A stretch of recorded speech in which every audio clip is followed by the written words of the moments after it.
Working with the Law by Raymond, Holliwell. Preface. Students for many years have come to this school asking for a better understanding of God and desiring knowledge of the best way to get the most out of life. They have heard God spoken of as being afar off, when He is as close to us as the breath we breathe, closer than our hands and feet. They have heard Him spoken of as love, divine mind, divine intelligence, Jehovah, God, Lord, first cause, primal substance, and other names. Being of an analytical mind, I too have wanted to know the facts of a truth. If it is a truth, there are facts to be had, and they can prove themselves, not alone in spirit, but in a very practical way.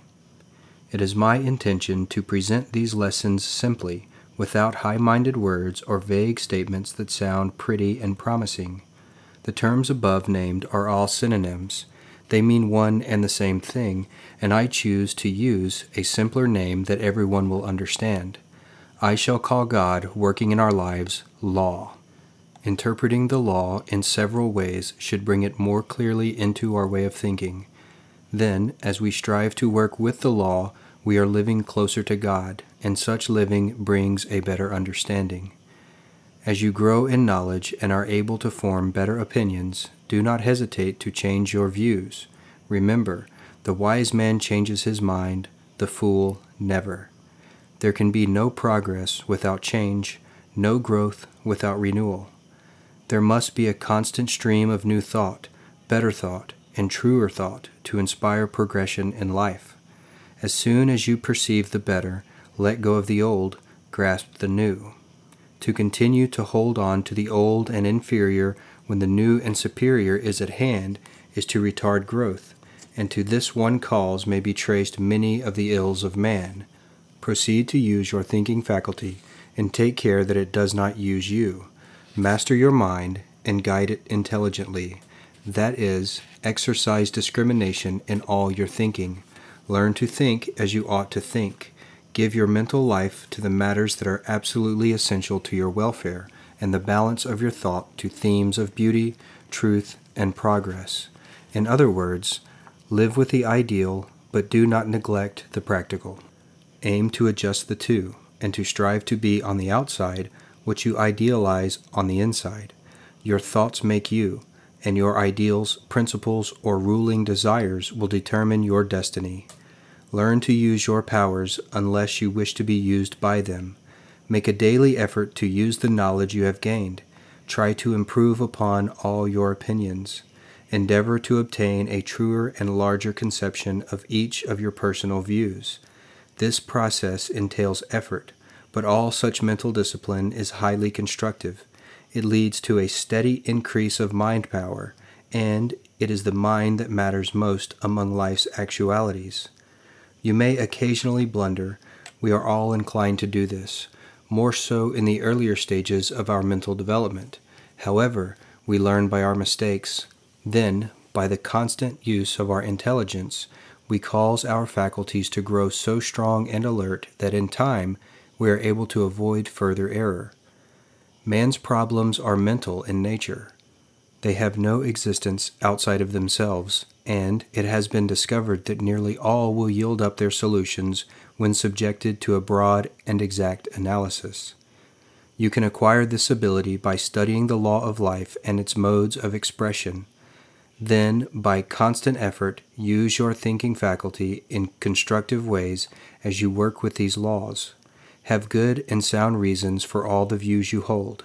As you try to find these, many of your old-time views will fall to pieces. Form clear and definite ideas regarding your convictions as to why you do as you do, and as to why you think as you think. Such practice is like conducting a mental house cleaning. The practice of clear thinking tends to clarify the mind, tones up the faculties, sharpens the perceptions, and gives one a stronger and better grasp of the basic essentials for a larger and richer life. Clear and exact thinking is a very great necessity. It is, in fact, a sure means to advancement on the material as well as on the spiritual planes. A line of distinction, however, should be drawn between mere surface thought that is, ordinary, trivial, and commonplace thinking, and real thought, which is associated with the understanding of truth. The latter is deep thinking, which arouses dormant powers, quickens the perceptions, and leads to the enlargement of the understanding. The former is but a passing phase of mental activity, while the latter governs the life of man. The shallow, surface thought that we give to the ordinary duties and small things of daily life is not the thought that reforms our character, develops our mind, or changes our destiny. It is the positive, deep, and penetrating thought that comes from profound and strong conviction born of a higher perception and a clearer realization of the truth. The surface idea is not the real thought. The inner convictions which control one's aims, desires, and motives constitute the real thought of the individual and wholly determine the course of his life and personal destiny. Psychologists tell us that every individual is controlled by his convictions, whether he is aware of it or not. Such convictions largely determine the nature of his thinking. The inner thought, coming from the heart, represents the real motives and desires. These are the causes of action. If his ideas or convictions are wholesome and true to his higher nature, all will be well, and he will reflect something of the harmony and beauty and utility of his constructive and superior views in his personal life. If his convictions or ideas are not wholesome and true, he will reflect something that is discordant, inharmonious, and evil. Always make it a point of moving forward in your mind, ever seeking to unfold your power of thought and to develop hidden possibilities. Learn to train the mind to clear and exact thinking. Your ability to do so will grow rapidly by regular exercise and discipline. No normal person wants to decrease in power and ability. Therefore, strive to cultivate your intelligence and to express better, bigger, and superior thoughts on all matters about which you may think. There is so much good in the world that it can outbalance the evil. Therefore, you can go on thinking more constructive and good thoughts every day about yourself, your fellow man, life, and all natural things, to the constant enrichment of your mind and the improvement of your whole being. You cannot get the most out of these lessons by reading them once or twice. They should be read often and studied with scrutiny. You will find with each reading something clearer than before.